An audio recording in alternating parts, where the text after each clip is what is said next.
Alright, hello. Today I bring you a 2v2 very casual game, as you can see from the default named ship.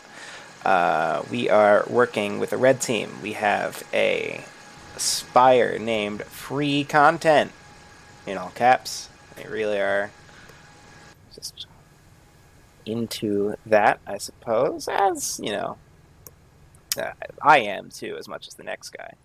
We have the RLS Legacy rocking a junker with some gold paint and a nice mechanical dragon decal. Very fond of that. Ooh, and yeah, they really tricked out their ship, haven't they?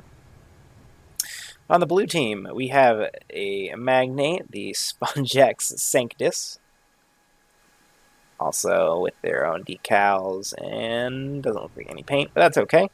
Not every ship needs paint. And the default named Pyramidian.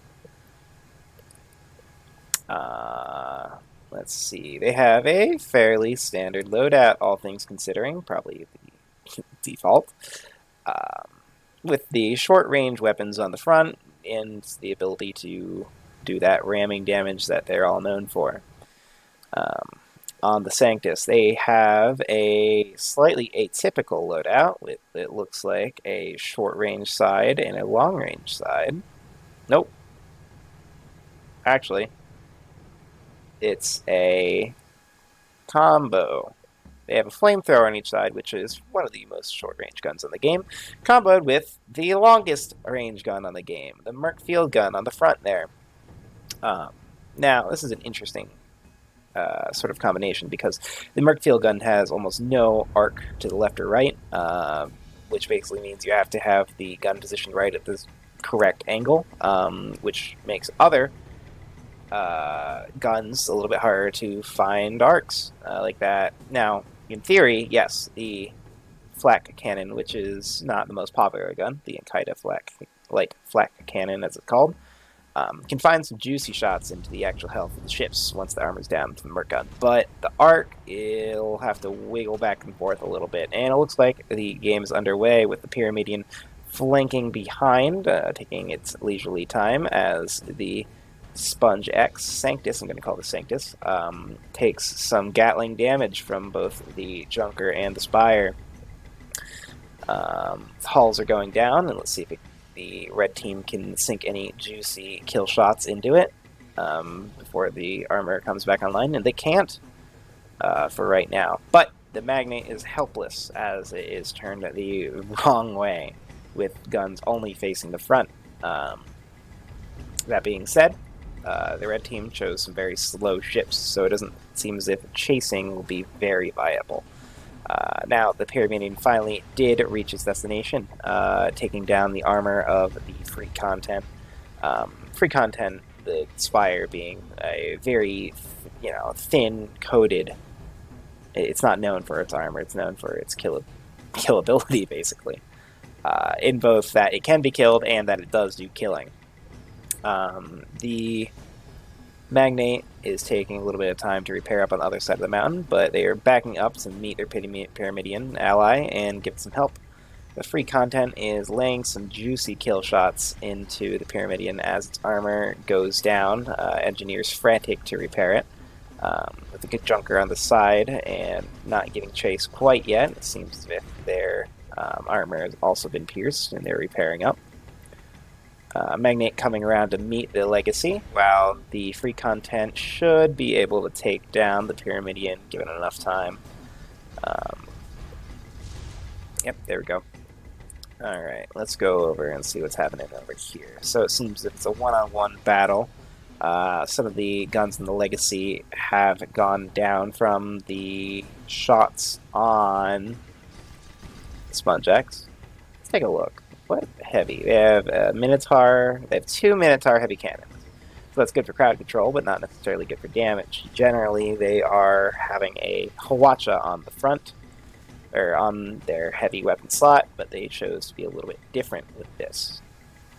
Not that it really matters, but okay, level 3 Magnate. Or 13, I should say. So the gunner, or the pilot should know what he's doing by this point, but it's okay to experiment every once in a while, even if it's atypical, and it might not work out. It generally doesn't. So, with the Magnate limping away, its actual health down to about 20%, and its shields at about 50 as they are burned down from the Gatling gun from the Spire. They are in dire straits. Pyramid's butting in right now, but it looks as if they won't catch up in time to help their ally, as it's just a sort of slow burn to their death. Let's talk about the Spire for a second. It's an interesting combination of weapons that they've chosen. They, of course, have the very popular whirlwind-like Gatling gun, which is a short-range weapon that takes down hulls very quickly. But that's really the only standard short-range gun on this ship, with it rocking a Hades light cannon. Notably harder to hit your shots with that, as it has drop and an arc and, you know, all those things that make it a little bit hard. It's a slow projectile as well. But it's certainly worth it if you do manage to hit with it doing piercing damage and fire damage. One of the best guns in the game, should you have the aim. They have a Banshee carousel. You know, not the best for kill weapon, not the best harassment, but it's sort of like jack of all trades gun. And then the most interesting thing is that they have the Typhoon heavy flat cannon, which is the upgraded version of the flat cannon, the light flat cannon, Kaida, I believe it's called, which is exclusively doing kill shot damage once the hull is pierced. Usually used at a medium to long range, not necessarily a short range gun, but if you land it when they have no hull, you can basically count on the enemy ship dying in 1 or 2 hits, depending on the ammo.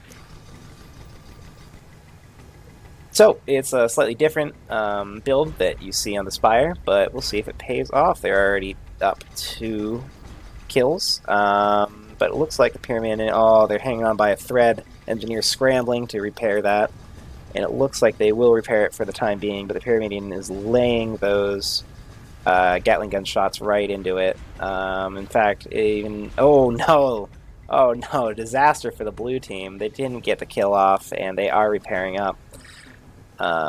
Going back to the Magnate and Junker battle over here, it looks like they're keeping a fair distance from each other. No one's really landing too big of shots on the other, not wanting to make themselves vulnerable. If the Junker gets behind the Magnate, and they know it, it's basically curtains for them at that point. Let's take a look at this. What are they rocking? They have a light, the Whirlwind Gatling gun on the bottom, along with a Banshee to assist up top on both sides, with the Tempest missiles on the front, which is a fairly good loadout. A little bit less versatility, since they have the same mirrored guns on both sides. But hey, you can aim anyway and have the same result, so in that regard, it's not that bad. Spire coming up on the flank of the Magnate, where they just, you don't want to be. Let's see if the Magnate can pick up any kills before he's taken out. A ram from the Spire taking out all of its balloons, much to the chagrin of the engineers, and the hull of the Magnate is, in fact, taken down. Magnate turning around, trying to get good arc on anyone it can, angling for their Merc gun. He knows that it's a powerful gun if you can land it, but oh man, it's just not good to line up in any situation other than, half the map away. Free content coming in with a lot of damage. Yep, it landed those I think it's an MK1 flat cannon. There's a difference between the MK1 and MK2, and I think it's clip size and damage. Not really quite sure why they added the 2-1 in. No one in the community was asking for, I need a different flat gun. Really doesn't suit me. The 4 or 2, I don't really remember which came first. Clip size, but they added it, and it's a little bit different. Just your own personal flavor, should you even choose to go into that realm. So now for the game state, the red team is up 4-0. The only thing going for them is that the free content is basically held together by some chewing gum and a couple rubber bands. So they might be able to find a kill on that and then sort of tag team the legacy down to pick up 2 points of their own. But for the longevity of the game, if I was a betting man, I think my money and all of my points would be on the red team.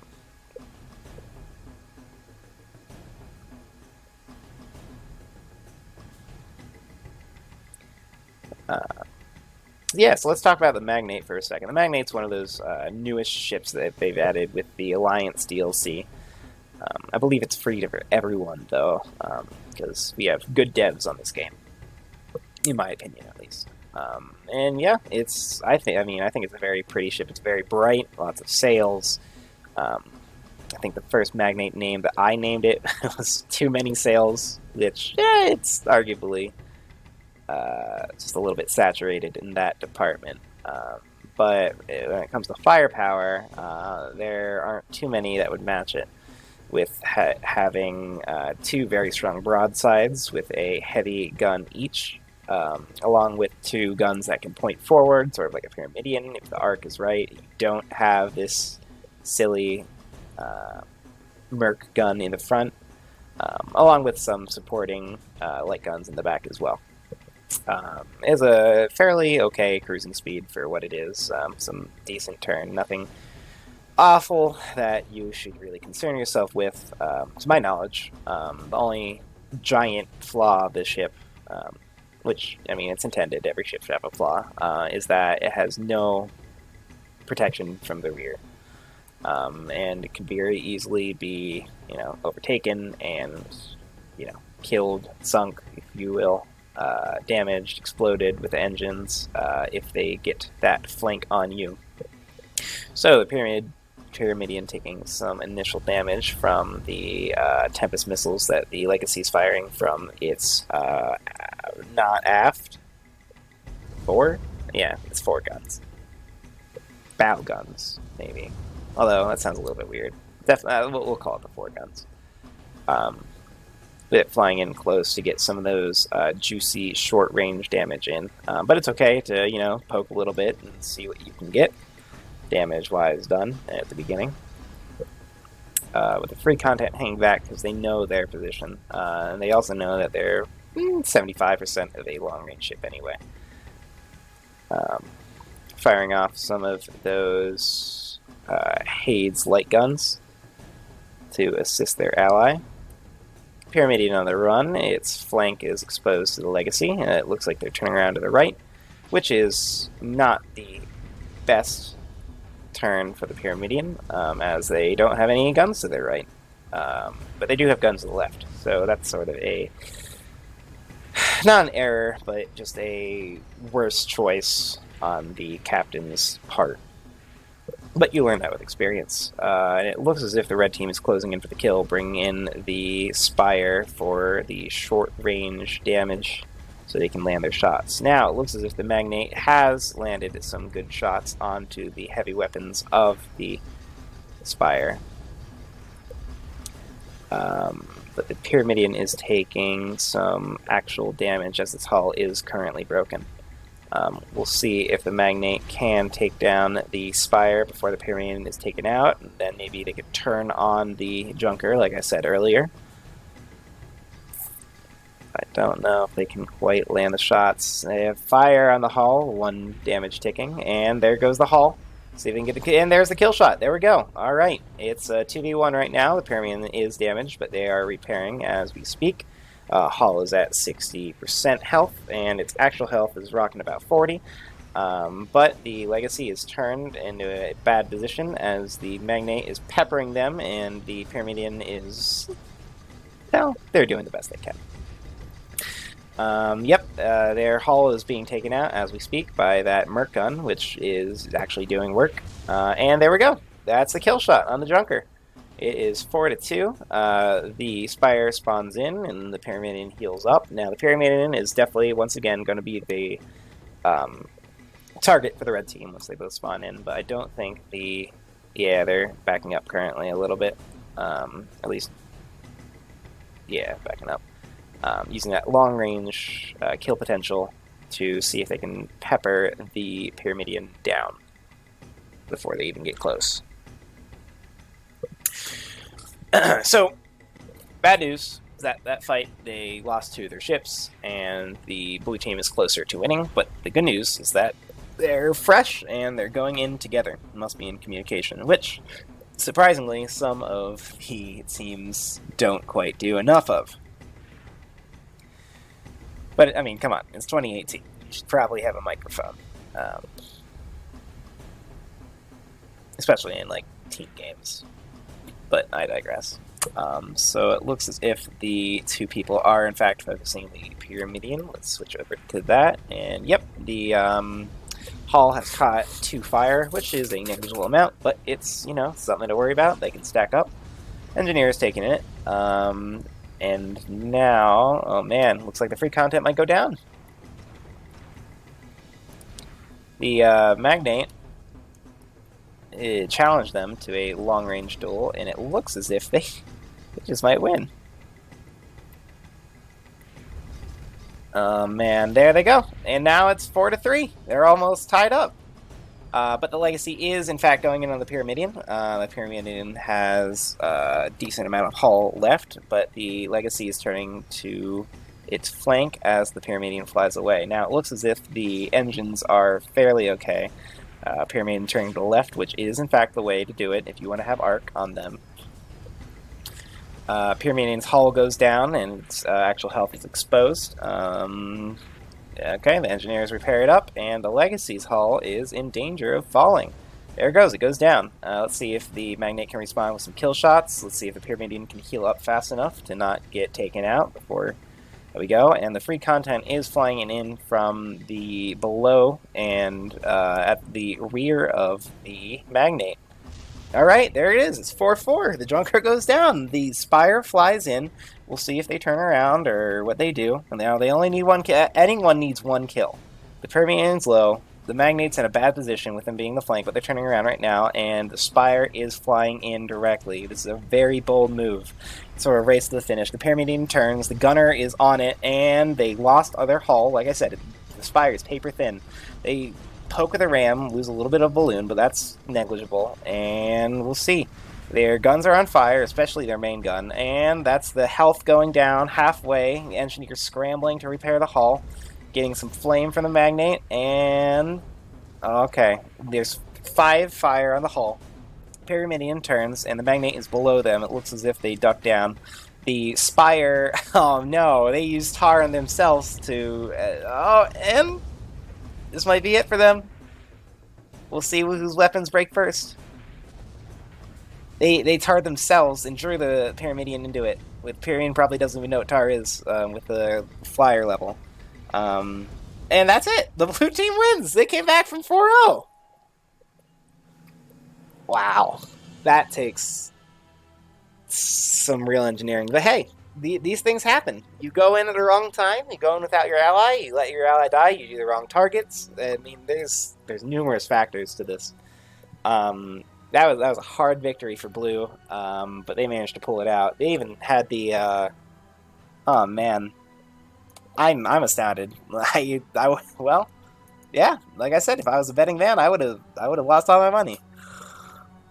Blue had they were the underdogs in almost all regards in that fight, but they came out on top. Alright, well, thank you very much for tuning into this fight, and remember, I'll see you in the skies.